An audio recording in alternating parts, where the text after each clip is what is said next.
The ultrasound photograph slipped out of my wife's purse while I was looking for the spare key to one of my taxis, and the first thing I saw was a name that wasn't mine.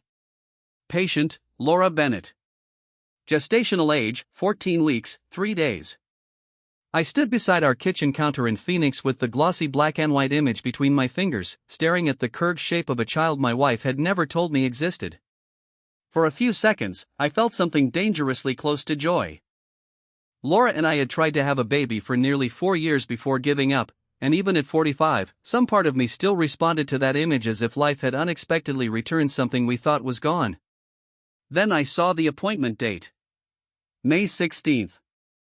On May 16th, Laura had told me she was driving her closest friend, Denise, to a specialist in Scottsdale. She came home that afternoon, kissed my cheek, and said the doctor believed Denise's abdominal pain was probably hormonal. There was another problem. I had not slept with my wife during the conception window printed beneath the image. I knew that with painful certainty because I had spent the entire month in our guest room after shoulder surgery, sleeping upright in a recliner and taking medication that left me barely functional. Laura and I had not been intimate for almost 11 weeks. The clinic estimated she had conceived at least 15 weeks earlier. I heard the garage door begin to rise. Laura was home. I slid the ultrasound back into the cream-colored envelope, returned it to the inner pocket of her purse, and found the taxi key beneath a packet of tissues just as the door opened. "What are you doing with my bag?" she asked. Her voice was too sharp for an ordinary question. I held up the key. "Car 12 is due for inspection tomorrow. You borrowed it last week." She stopped near the refrigerator, one hand still wrapped around the strap of her laptop case.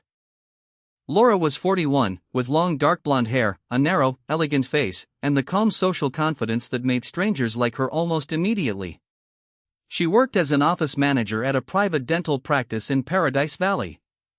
That evening she wore loose black trousers and a flowing rust-colored blouse, clothing I suddenly realized had become her uniform over the previous month. "You could have asked me," she said.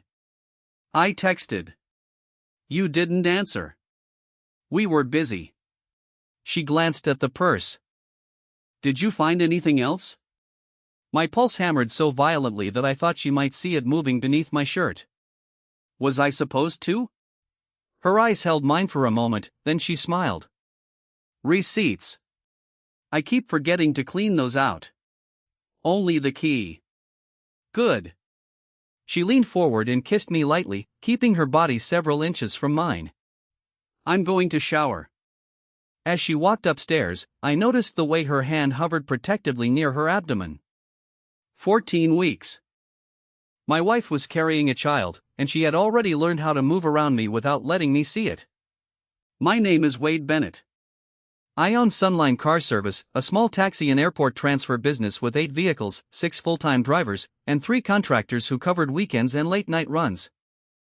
I started with one used Lincoln Town car 12 years earlier and built the company slowly, taking airport calls at 4 in the morning, cleaning my own vehicles between rides, and remembering which clients wanted conversation and which wanted silence. We were not wealthy, but the business paid our mortgage, employed good people, and had finally become stable enough that I no longer drove every shift myself. Laura and I had been married for 13 years. We had no children. Our fertility problems had left scars we rarely named, but I believed surviving them had made us closer. Now an ultrasound hidden inside her purse suggested she had not only become pregnant by another man, but had allowed me to continue living inside the old grief while she privately prepared for a child. If you have never experienced that kind of discovery, understand that the mind does not absorb it all at once. It separates the pain into smaller pieces because the whole thing would be too much. First came the pregnancy. Then the lies about Denise. Then the question of the father. Only later did I understand the cruelest part. Laura had watched me accept that I would never become a dad while she attended prenatal appointments and said nothing. I did not confront her that night. Rage would have given her warning, and warning would have given her control over the facts. I owned a transportation business. My entire livelihood depended on routes, timestamps, maintenance logs, and knowing where a vehicle had been. I decided to treat the collapse of my marriage the same way I treated a missing fare or unexplained mileage. Quietly. Precisely. Without assuming more than the records could prove. The next morning, I photographed the ultrasound while Laura showered. I also photographed 2 appointment cards tucked behind it. One listed another visit at Desert Bloom Women's Health the following Thursday. The emergency contact line contained Denise Parker's name and phone number, not mine. Denise had been Laura's best friend since high school and served as maid of honor at our wedding. She had eaten Thanksgiving dinner in our home, used my company's cars without charge, and sat beside Laura during our second failed fertility treatment. If her name was on that form, she was not merely providing an excuse. She was formally helping my wife hide the pregnancy. I drove car 12 to the inspection center myself. The vehicle was one of 2 black Chevrolet Suburbans we used for executive transfers, and Laura had borrowed it 4 times during the previous 2 months. Our commercial insurer required GPS records for every vehicle, and employees knew the system existed. Laura apparently assumed I reviewed it only when a driver disputed mileage. At my office, I opened the route history. On May 16, car 12 traveled from our home to Desert Bloom Women's Health, remained there for 58 minutes, then drove to an apartment complex near Arizona State University's downtown campus. It stayed there for nearly 3 hours. The same address appeared on 3 earlier dates. I searched our booking database. The apartment belonged to Julian Cross, a 26-year-old contractor who had driven weekends for Sunline during the winter tourist season. I had hired him 8 months earlier after Denise recommended him. Julian was polite, energetic, and good with customers. He was also 19 years younger than me and 15 years younger than Laura. He had stopped taking regular shifts in April, claiming he had accepted a sales position, but his contractor profile remained active. I remembered Laura defending him when another driver complained that Julian arrived late. "He's young," she had said. "Give him room to grow." I had laughed and told her she sounded maternal. Sitting inside my office, I understood how obscene that word had become. I checked the fuel card records. Laura had used car 12's company card twice on days she visited Julian, even though those trips were personal. The amounts were small, $46 and $52, but they gave me a lawful business reason to review the vehicle's usage. I printed the route logs, copied the fuel receipts, and stored them in a folder at a bank safe deposit box Laura could not access. Then I reviewed Julian's contractor history. Denise had not simply suggested him. She had emailed me twice, praising his reliability and asking whether I could give a good kid a chance. Julian's mother worked with Denise at a real estate office in Tempe. The connection ran deeper than I had known. That evening, Laura told me Denise wanted company at a pottery class on Thursday. "I may get dinner with her afterward," she said while folding laundry. "Don't wait for me." Thursday was the date of her next prenatal appointment. "Is Denise still having stomach problems?" I asked. Laura's hands paused over one of my shirts. "Sometimes." "Why?" "You mentioned that specialist appointment." "They haven't found anything serious." "That's good." She resumed folding. "She doesn't like people asking about it." "I won't." Laura smiled with visible relief. The mask worked because she wanted it to work. Over the following week, I noticed details that would have meant nothing before the ultrasound: the crackers in her desk drawer, the prenatal vitamins hidden inside an iron supplement bottle, the way she poured wine into her glass at dinner and carried it to the kitchen without drinking. She had stopped using the perfume that once filled our bedroom because strong smells made her nauseated. At night, she slept facing away from me with a pillow pressed between us. Each small deception had been sitting in plain sight, waiting for one fact to make it legible. I met with a family law attorney named Priya Shah in a quiet office near Camelback Road. She listened without interrupting while I explained the pregnancy, the dates, Julian, Denise, and the company vehicle. "Do not access Laura's private medical portal," she said. "Do not confront the young man, and do not follow either of them yourself. Preserve only records you are legally entitled to possess. The ultrasound entered your knowledge accidentally, but pregnancy is sensitive medical information. We handle it carefully. If the child is mine, you said the timeline makes that unlikely, not impossible. Do not make permanent decisions based on arithmetic alone. What happens if she puts my name on the birth certificate? That depends on timing, marital presumptions, and whether you contest paternity. We will deal with verified facts when they exist. I hated how calm she was because calm made the situation real.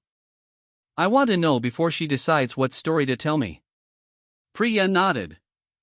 Then let her believe you know nothing while we separate your business exposure from your personal emotions. Sunline had existed before the marriage but had grown substantially during it.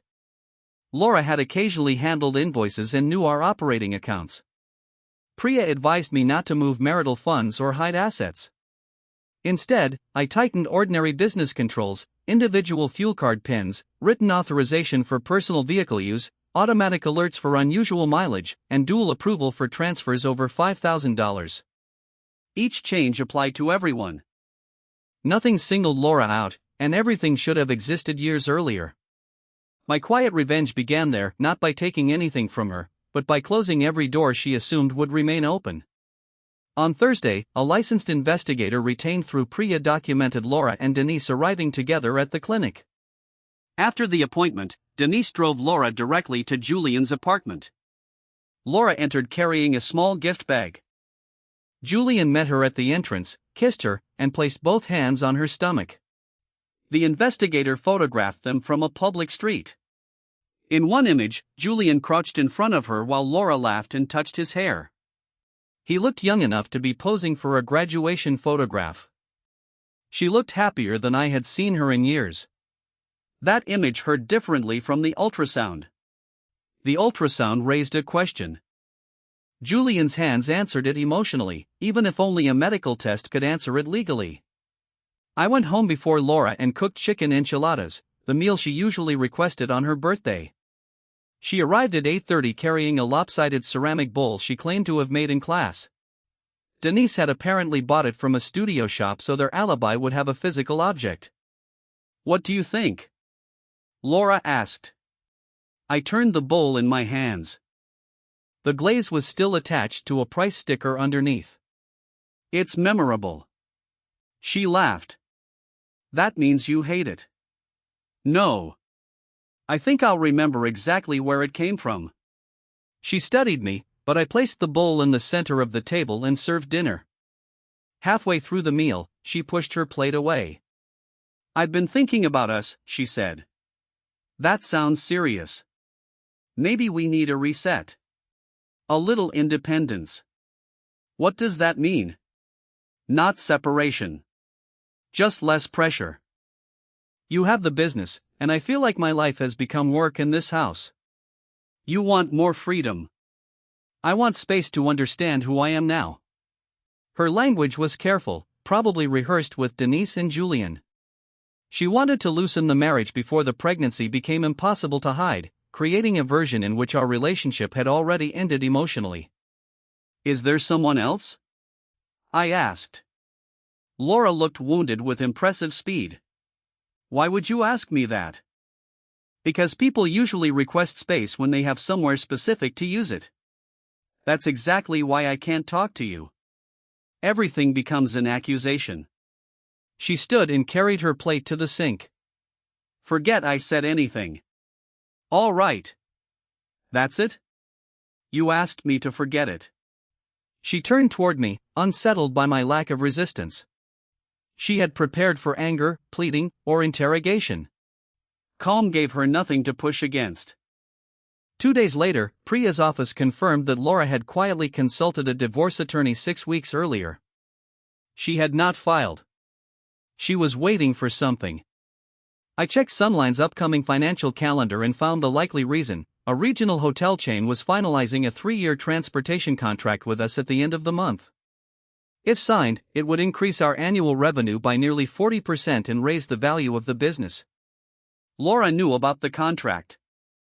She had helped me prepare hospitality packets before her relationship with Julian became serious.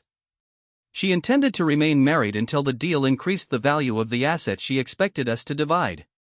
The pregnancy was hidden not because she felt confused. It was hidden because the timing of the truth did not suit her financially.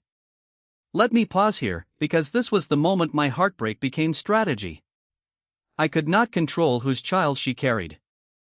I could not recover the appointments she hid or remove Julian from our history. But I could stop allowing Laura to schedule my life around her advantage. I instructed my attorney to prepare a petition without filing it yet. I postponed the hotel contract by requesting a final liability review, something entirely reasonable for an agreement of that size. I documented every contribution to Sunline, every vehicle, debt, and account. Then I waited to see what Laura would do when the financial milestone she was counting on suddenly moved beyond her reach. She reacted within 48 hours. At breakfast, she asked casually, "Did the hotel group sign?" "Not yet. I thought it was happening Friday. They need another review." "How long?" "Could be weeks." Her hand tightened around her coffee cup. "Can't you push them?" "Why does it matter to you?" "It matters to us." She emphasized the final word after spending days asking for independence. "The company's future is our future.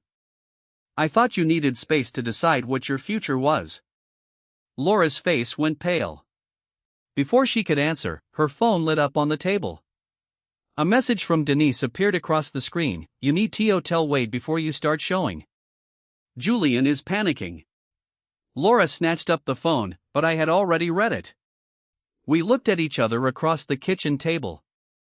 For the first time since I found the ultrasound, there was no believable lie available to her. "Wade," she whispered, one hand moving instinctively toward her stomach. I set down my coffee. "You should call Denise," I said. "The two of you clearly planned how this conversation was supposed to happen." Laura's eyes dropped to the message, then returned to me. "How much do you know?" "Enough that the next sentence should be the truth." She said very slowly, as if any sudden movement might break the version of our marriage she was still trying to preserve. "I'm pregnant." 14 weeks and 3 days when the ultrasound was taken. Her mouth opened. "You went through my purse." "I was looking for the key to car 12. The envelope fell out." "You should have asked me." "You used my company vehicle to attend prenatal appointments and visit Julian's apartment, and your first concern is whether I respected the privacy of your purse?" She covered her stomach with both hands. "Please keep your voice down. There's no one else here. I don't want this becoming ugly." "Then don't lie again. Is Julian the father?" Laura began crying before she answered. "I believe so." "You believe so?" "He is." "Those are different statements." "Wade, we hadn't been together for weeks. You know the child can't be yours." Hearing her say it made the fact feel new. "How long?" "Since February. The investigator documented January." She stared at me. "You hired someone?" "How long, Laura?" "Late December," she whispered. "The affair began shortly before Christmas, when Denise asked me to hire Julian for holiday airport work. Laura said it started with conversations while she helped him organize scheduling paperwork. Julian complained that people treated him like a child. Laura told him she felt invisible inside a marriage defined by work and failed fertility treatments. He admired her experience. She admired his attention. By New Year's Eve, they had kissed inside one of my vehicles after returning from an airport run. Within 2 weeks, they were sleeping together. "Did Denise know before you recommended him?" I asked. "No." "When did she find out?" "January." "And she helped you?" "She tried to help me think." "She gave you alibis, drove you to appointments, and put her name down as the emergency contact." "Because I was terrified." "Of me?" "Of everything. My age, the pregnancy, Julian changing his mind, losing the house, losing my job if people found out." "You weren't afraid of losing me?" Laura looked away. That silence was the most honest answer she gave. I asked why she had consulted a divorce attorney without filing. She wiped her face and said she wanted to understand her options. "Before or after the hotel contract?" Her expression sharpened. What does that have to do with anything? You tell me. Sunline is a marital asset. I helped you build it. You helped with occasional invoices. I have never denied your lawful interest. But you were waiting until the contract increased the company's value. My attorney told me not to make sudden decisions while pregnant. Did your attorney tell you to hide the pregnancy and continue using company property to visit the father? I wasn't trying to steal from you. Then what was the plan? She started to speak, stopped, and covered her face. I waited. Quiet is uncomfortable when someone has spent months preparing answers to questions you are not asking. Eventually, Laura whispered, "Julian isn't ready to be a father." That still doesn't explain your plan. He wanted time. And during that time, you would remain married to me. I didn't know what else to do. Were you planning to let me believe the child was mine? Her head lifted quickly. Not forever. The room seemed to lose all sound. How long is not forever? Until I knew whether Julian was staying. You were going to give birth while married to me, allow me to bond with the baby, and then decide which man offered you the safer future? No. It wasn't like that. Describe how it was different. She could not. Now, I want you to sit with that for a moment. The affair was devastating, but this was worse. Laura had not merely hidden another man's child. She had considered using my longing for fatherhood as temporary shelter while a 26-year-old decided whether he wanted the responsibility. She knew exactly how many fertility appointments I attended, how many times I held her after bad news, and how carefully I had buried the hope of becoming a father. She was prepared to dig that hope up only if it made her pregnancy easier to manage. I stood. You need to stay somewhere else tonight. This is my house too. Legally, yes. I am asking, not forcing you. Where am I supposed to go? Denise listed herself as your emergency contact. Laura's face tightened. You're punishing me.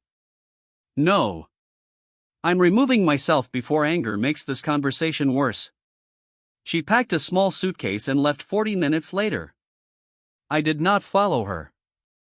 I called Priya and told her to file the petition the next morning. We requested temporary orders governing the house, accounts, and business, and made clear that paternity would be formally addressed. I did not expose Laura publicly or contact her employer. My revenge remained procedural.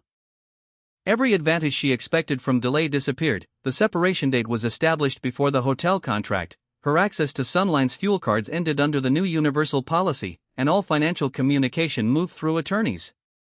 The hotel agreement remained postponed until the company valuation could be handled transparently. Denise called me the following afternoon. I know you hate me, she began. I don't know you well enough anymore to hate you. Laura is pregnant and terrified. She needs compassion. You helped create the situation frightening her. I didn't make her sleep with Julian.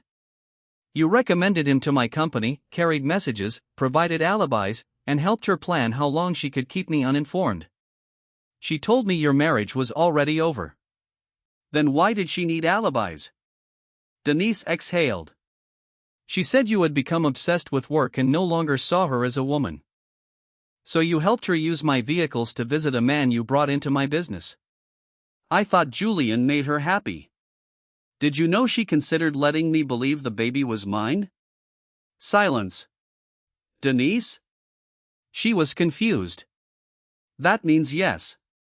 She didn't want to lose everything at once. You sat beside us during fertility treatment. My voice cracked for the first time. You knew what believing that child was mine would do to me. Denise began crying. I told her she had to confess before the birth. How generous. I made mistakes, but I was trying to protect my friend. You were protecting her from the consequences of what she wanted. That made me the person expected to absorb them. I ended the call and blocked her number.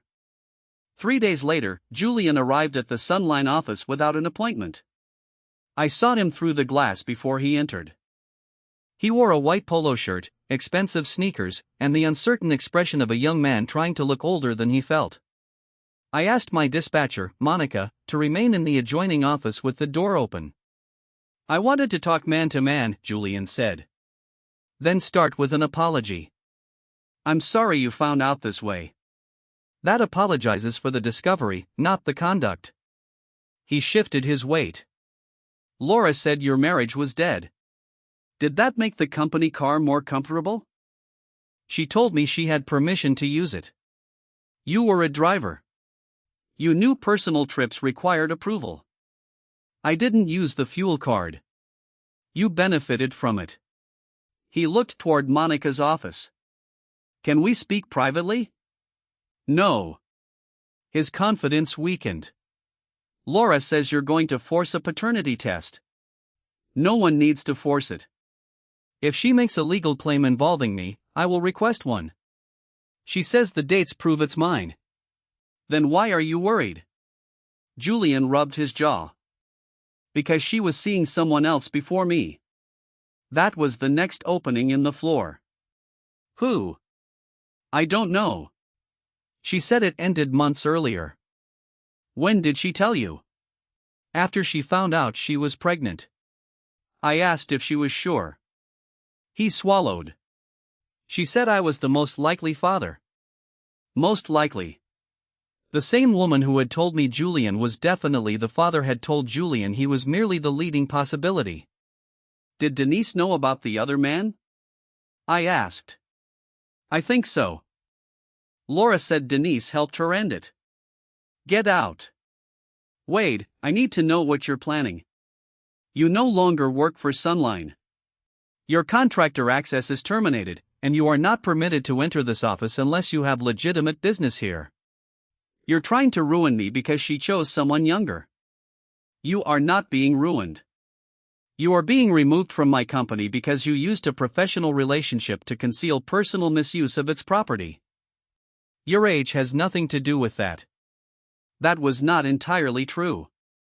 His age mattered to Laura, to the fantasy she had built around feeling desired by someone 15 years younger.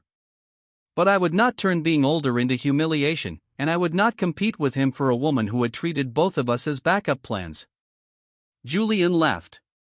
Monica waited until his car disappeared before asking, "How bad is it?" "Bad enough that I need every employee's mileage and card access reviewed." "I meant personally." "Worse." She nodded and did not ask again. Julian's revelation changed the legal strategy. Priya requested that no presumption or acknowledgement of paternity be accepted without genetic testing after birth. Laura's attorney initially called the request humiliating, then withdrew that objection when asked whether Laura could identify the biological father with certainty. A week later, Laura requested a private meeting with me and both attorneys. She looked visibly pregnant now. There was one other person, she admitted. His name is Dr. Evan Mercer. He worked at my dental practice temporarily. He was 53, married, and had ended the relationship after 4 months. The affair with him overlapped the beginning of her relationship with Julian by several weeks. Denise knew about both.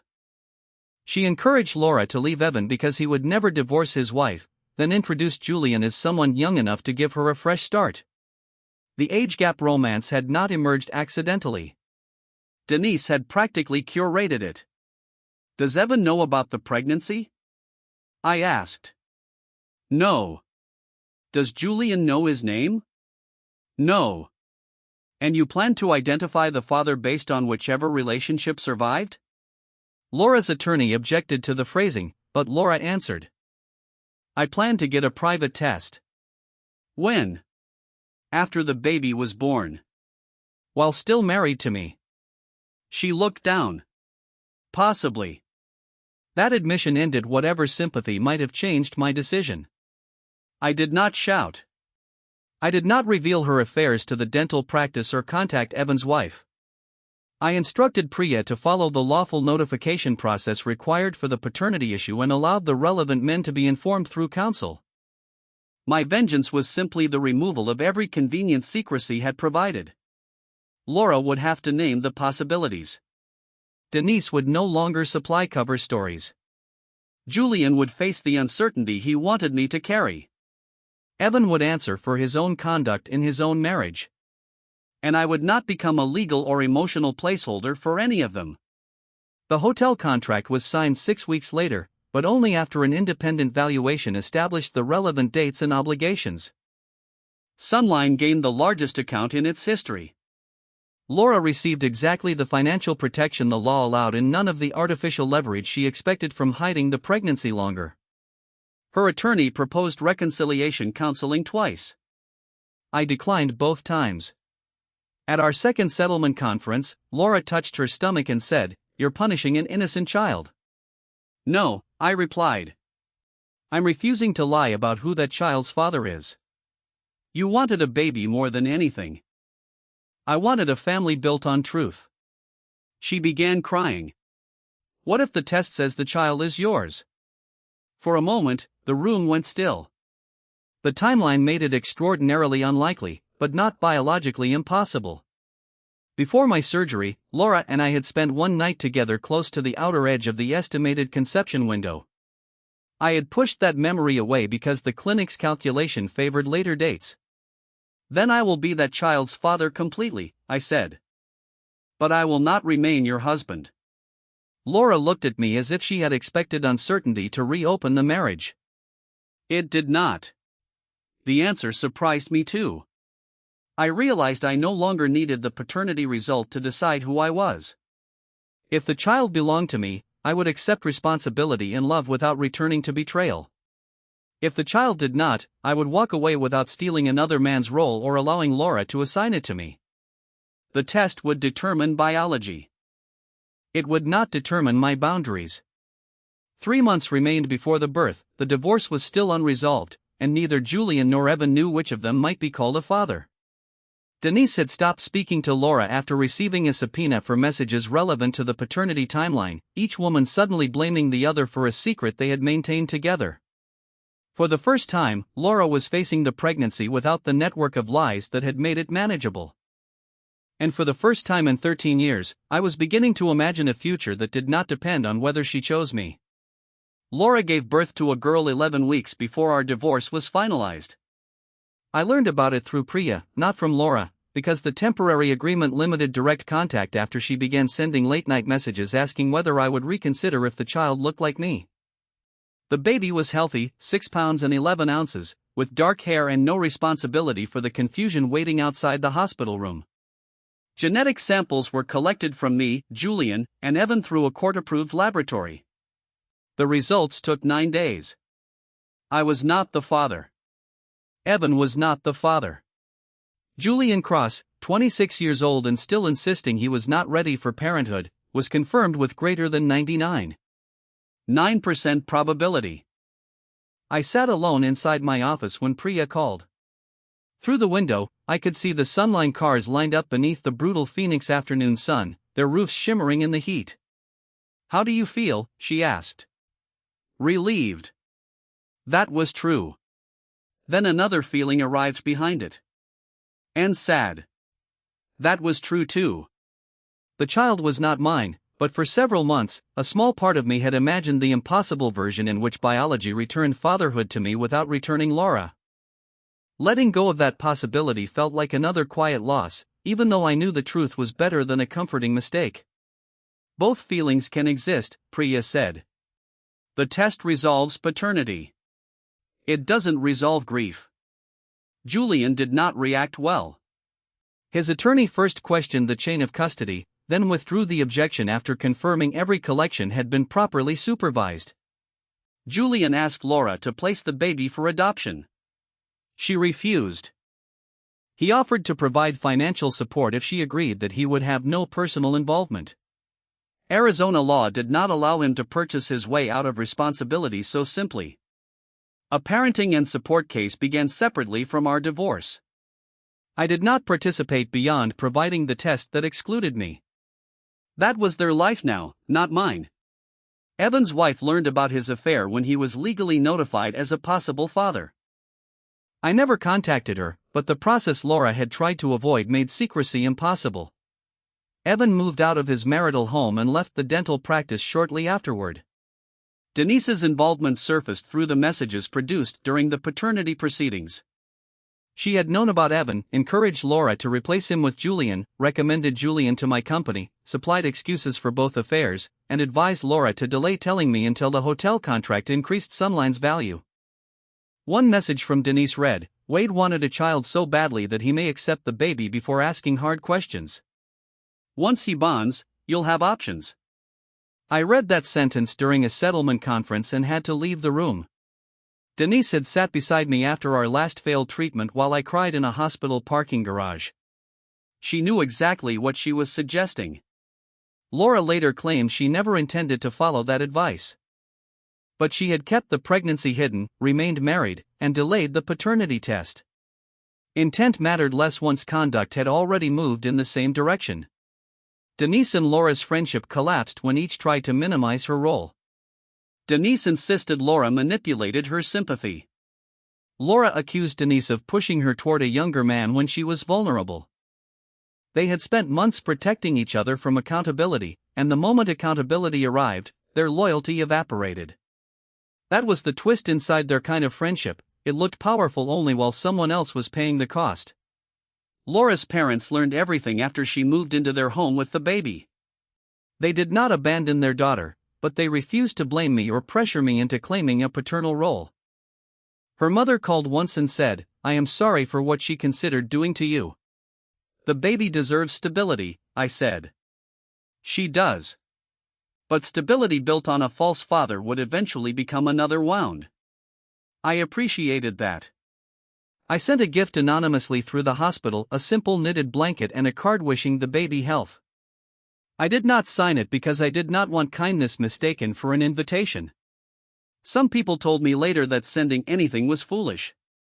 I disagreed. The child had done nothing wrong, and my boundary did not require cruelty. The divorce settlement was signed 6 weeks later. Laura received an equitable portion of marital property, including her share of the home's value and the marital growth in Sunline.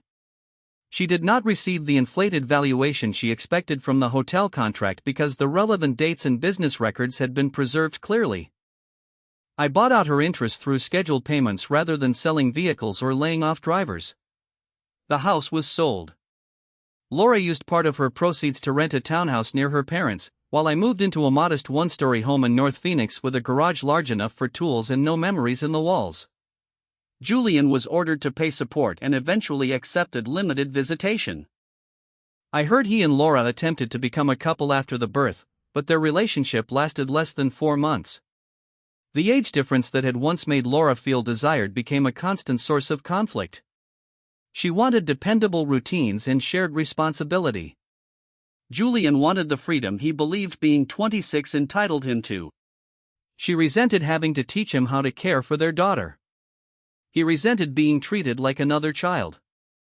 The fantasy survived hotels, secret apartments, and stolen afternoons because none of those places contained rent, feeding schedules, or a crying infant at 3 a.m.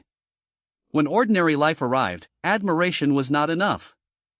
Laura contacted me shortly after Julian moved out. "I made the worst mistake of my life," she said. "Several of them. I know I don't deserve another chance." "Then don't ask for one. I miss you. You miss the stability I provided." "That's not fair." "It's exactly what you told me when you considered letting me believe the baby was mine." She cried quietly. "I was scared. So was I. I just didn't use another person as shelter." "Is there someone else?" "No." "Then why are you so determined to be alone?" "Because being alone is not an empty space waiting for you to return."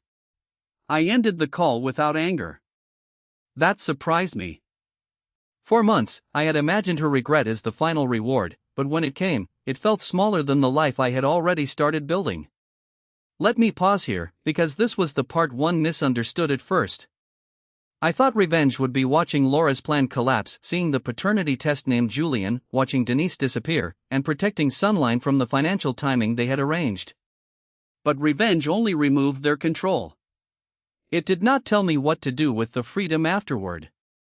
I had spent most of my adult life defining myself through usefulness. I was the husband who solved problems, the owner who covered missing shifts, the driver who answered calls at midnight, the man who believed exhaustion proved that people needed him. Once the marriage ended, I had to discover who I was when nobody's crisis gave me instructions. I started small. I stopped taking airport runs on Sundays and used the mornings to hike trails in the Sonoran Preserve. At first, the silence felt unnatural. Then I began noticing details I had driven past for years: the way saguaros held shadows after sunrise, the sudden smell of creosote when rain touched the desert, the enormous blue space above Phoenix once I left the roads. I bought an old camera and learned landscape photography badly, then slowly less badly. My first photographs were flat and overexposed. 6 months later, one of them was selected for a local library exhibit. It showed an empty road beneath a monsoon sky. I titled it after the turn. Sunline grew because I finally stopped trying to control every mile personally. I promoted Monica to operations manager, gave my drivers predictable schedules, and added 2 wheelchair-accessible vans after noticing how few independent services accommodated disabled passengers properly. The hotel contract led to partnerships with medical centers and retirement communities. Within 2 years, we had 14 vehicles and 22 regular drivers. For the first time, the company could operate for a full week without me. So I took one. I drove alone from Phoenix to the Pacific Coast, stopped whenever I wanted, slept in inexpensive motels, and photographed places with no connection to Laura, Julian, fertility clinics, or attorneys. It was the first vacation of my life that did not require another person's approval or enjoyment to feel worthwhile. I did not begin a new romance. Friends tried to introduce me to women, and I went on a few dinners, but I recognized that I was still measuring strangers against injuries they had not caused. It was unfair to them and unhealthy for me. I chose solitude deliberately, not as punishment and not because I had stopped believing in love. I wanted to build a complete life before inviting anyone into it. Maybe that would change one day. Maybe it would not. Either possibility felt peaceful. 3 years after I found the ultrasound, I saw Laura at a gas station in Scottsdale. She was fastening her daughter into a car seat while arguing softly with Julian on the phone. When she noticed me, she ended the call and walked over. She looked tired but steadier. "She's almost 3, Laura said, glancing toward the car. "Her name is Maya. I'm glad she's doing well. She loves cars." "Of course she does." We both understood the irony. Laura asked about Sunline and said she had seen one of our accessible vans near her mother's medical office. I told her the company was doing well. "And you?" she asked. "Are you happy?" I considered the word. "I'm becoming someone I respect." Her eyes filled slightly. "I'm glad. How are you?" Learning how many things I called confusion were actually choices. That sounded like something therapy had taught her, but it was still true. "Take care of Maya," I said. "I will." There was no embrace, no lingering promise, and no satisfaction in seeing her smaller life. I returned to my vehicle and drove away before the fuel pump finished printing her receipt. 10 minutes later, the mountains appeared ahead of me, purple against the evening sky, and I realized I had not looked in the mirror once. That was how I knew the story was over. My quiet revenge was never a dramatic moment.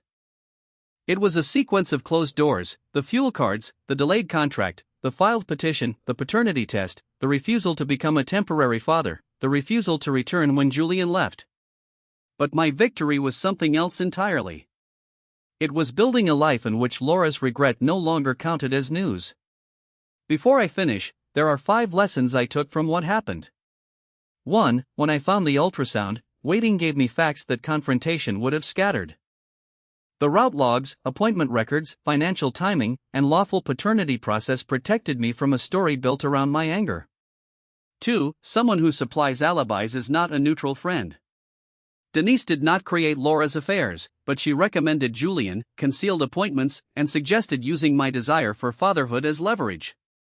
Helping someone avoid consequences can become its own form of betrayal. 3. Paternity should never be decided through fear, convenience, or emotional pressure. The test protected me, Julian, and most importantly Maya, who deserved an identity built on truth. 4. Boundaries are not cruelty. I could wish an innocent baby well without becoming her father, treat Laura fairly in the divorce without taking her back, and protect my business without hiding assets. 5. Solitude and loneliness are not the same. Loneliness was living beside someone who planned around my ignorance. Solitude became desert mornings, meaningful work, photography, and the freedom to know myself without being needed every minute. Now I want to hear your judgment. Comment 1 if you think I was right to demand formal paternity testing and end the marriage regardless of the result. Comment 2 if you believe I should have confronted Laura immediately after finding the ultrasound. Comment 3 if Denise's plan to let me bond with the baby was the deepest betrayal of all. Tell me where you are listening from and what time it is there. If this story stayed with you, leave a like and subscribe for more stories about betrayal, boundaries, and rebuilding from the ground up. This is a fictional story inspired by real emotional patterns, fully rewritten in Phoenix to create original content. Any resemblance to real people or events is entirely coincidental.